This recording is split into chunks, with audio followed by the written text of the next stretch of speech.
Hello friends, in this video we are going to discuss an important aspect about selection of cells when we are creating transgenic constructs while performing animal recombinant DNA technology. So we all know that in order to introduce any new gene or to knock out a gene, we need to transfect existing cells with some new markers or some new genes with the help of a phenomena called homologous recombination. But there is requirement of some selection strategies which are mainly based on thymidine kinase as well as neomycin resistance gene. So let us start our discussion. Suppose we have a target cell or organism genome which we want to modify. And as pointed out here, this area is considered as area of replacement. We want to make any change which can be called as target area for the insertion. And this is our gene of interest which we want to introduce into this area. So this is gene of interest. Now in order to transfer, we must have some specific sites which should also be present in our construct, and these sites which are similar in both target area of insertion as well as gene of interest are known as homologous regions. Without this, insertion would not be successful at the specific location. There will be other regions which will be part of a transfection vector, which are generally based on virus for animal cells. And together with all these things, we call this whole thing as transgenic vector construct. Now, as we can see in this diagram, a simple representation says that this blue part or a blue region, which is gene of interest, shall be replaced into this target area of insertion, leading to the generation of new molecule or a new cell that will be called as transgenic. But in reality, all these things happen in solution.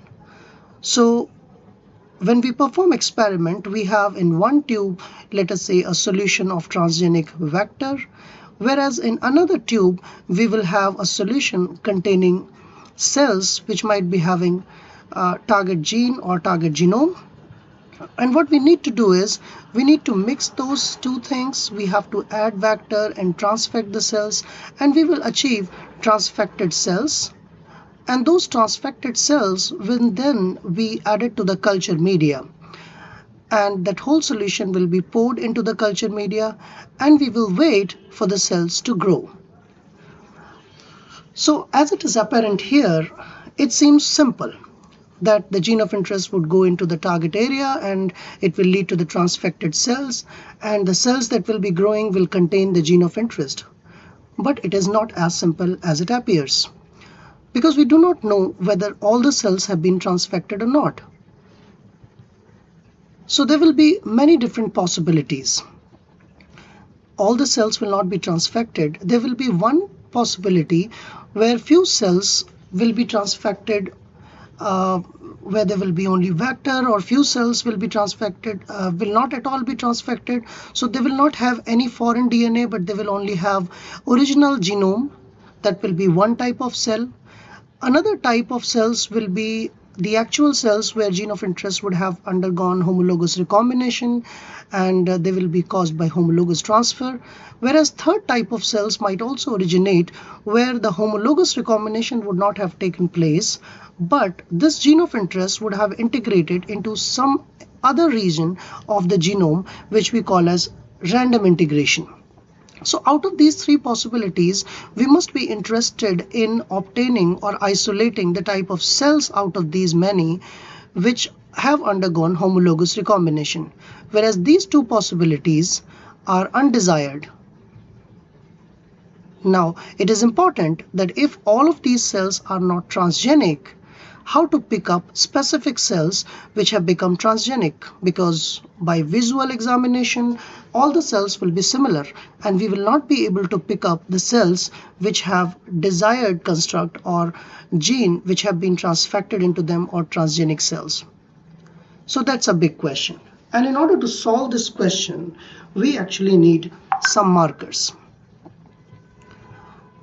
Now, what are these markers? Let us look into this and how to solve this problem. So again, this is the target genome, and this is construct which have been designed by modifying the vectors, and that's called transgenic vector construct, which has gene of interest, whereas this part is the area which we need to replace, and these small areas are representing homologous regions, as we have seen earlier. Now, in order to solve the problem of selecting transgenic controls, we need to add two important features to this transgenic vectors. One feature is addition of a gene in the area of interest, in the region of gene of interest, and that gene is commonly neomycin resistance gene. So what is this neomycin resistance gene? Actually, neomycin is an antibiotic which is often used to kill microbes, most commonly gram-positive bacteria, and it works by binding to the small unit of ribosome, 30S unit of the ribosome, and therefore it stops the initiation of translation process. But neomycin, on one hand, is very specific or more pronounced for prokaryotes. Another similar antibiotic, which is known as G418 or geneticin, that is actually used for eukaryotic systems. And these cells, these antibiotics are actually able to kill the cells unless those cells have a gene which is called as neomycin resistance. So neomycin is a kind of a glycoside which, as I mentioned, that it binds to 30S subunit of the ribosome and it inhibits the initiation of translation, thereby killing the cells. But if we have neomycin resistance gene, so this neomycin resistance gene specifically encodes for neomycin phosphotransferase enzyme, which can confer protection against these antibiotics like neomycin or G418. So as far as this gene is present inside the cell and it is synthesizing its product, cells will not be killed by addition of G418. Whereas other cells which do not have this gene will be killed if we add G418 to those cells. Apart from this marker, we also have another class of marker which is outside the region of gene of interest. As you can see, this is the homologous region, this is gene of interest, and inside this was neomycin resistance gene.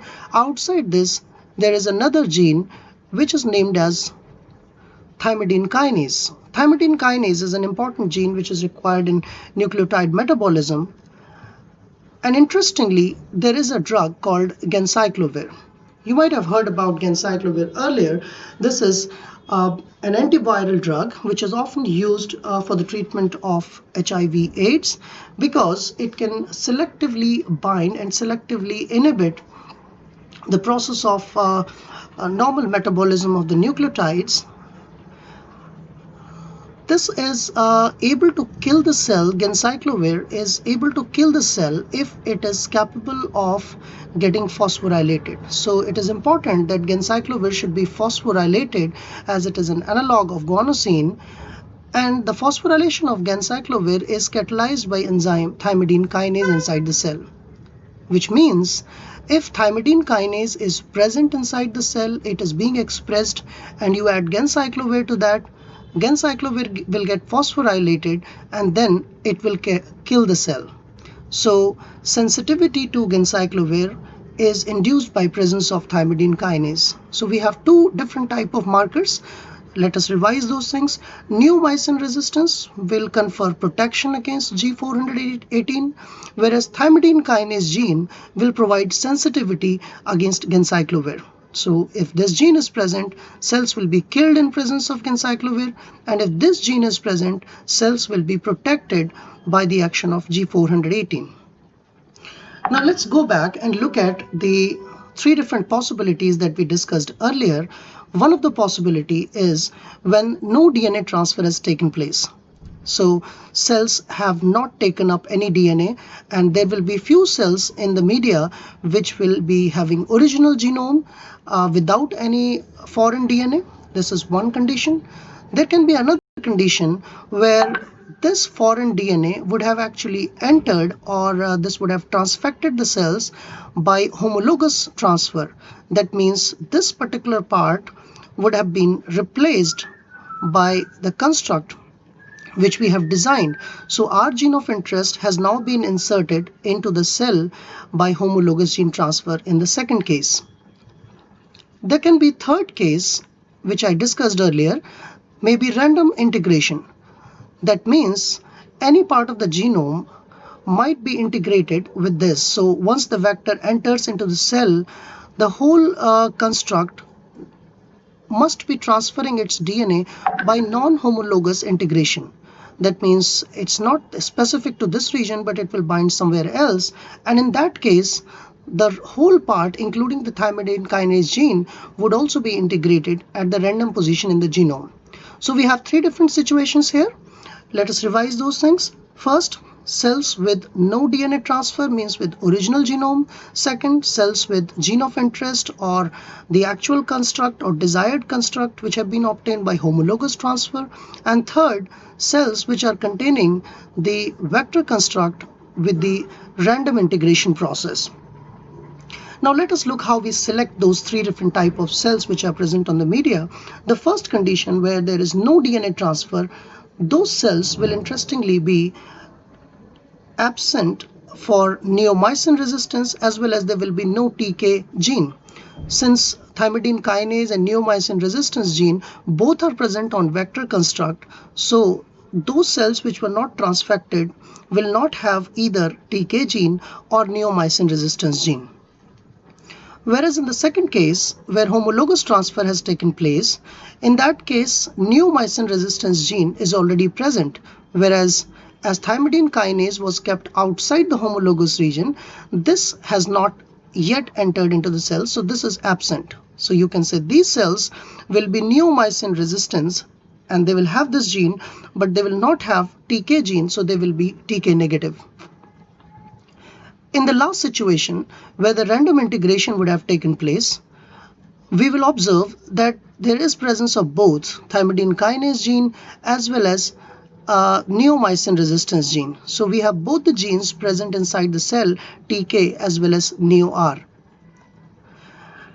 Now, how do we select three types of cells? If we have a strategy by which we could select only those desired cells and those cells could be killed somehow, it will be possible for us to pick up these specific type of cells in the media, so that we are refrained from mixing the cells which are non-transgenic and those which are transgenic. Now, a simple strategy is to add all these cells or add to the media two components, that is G418 as well as ganciclovir. So we add G418, which is similar to neomycin, but it works for eukaryotes. As it enters into the cell, so what do you expect? Since neomycin is entering into the cell or geneticin is entering into the cell and it does not have neomycin resistance gene, so what will happen? This will cause toxicity. This will block the protein synthesis and this is going to kill the cell. Whereas on the other hand, if ganciclovir is added to the cell, ganciclovir will not cause any effect because there is no TK gene and there will be no influence of ganciclovir. These cells will be prominently resistant to ganciclovir, or you can say they will not be sensitive. But due to the toxicity of G418, these cells will be killed. Now, if we talk about this case, in case of homologous transfer, when we allow these cells to incubate in presence of thymidine in presence of G418, so once the G418 will enter into the cell, you know that these cells already have neomycin resistance gene. So this neomycin resistance gene will make a product that will protect those cells from the effect of G418. So cells will not be affected by this antibiotic. Similarly, when we add ganciclovir to those cells, and we do not have any thymidine kinase gene over here, these cells are thymidine kinase negative. So unless there is thymidine kinase gene, ganciclovir is not going to affect.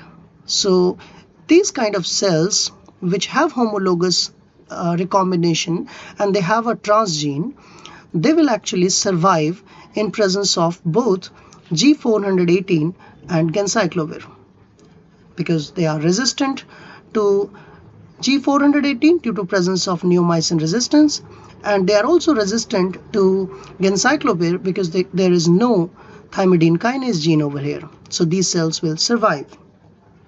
Now finally, if we talk about the last situation where the random integration is taking place, when G418 will enter into it, although we know that neomycin resistance gene is present, so G418 is not going to cause any effect or harm to the cell because the resistance will be conferred by this gene and this will not cause any effect.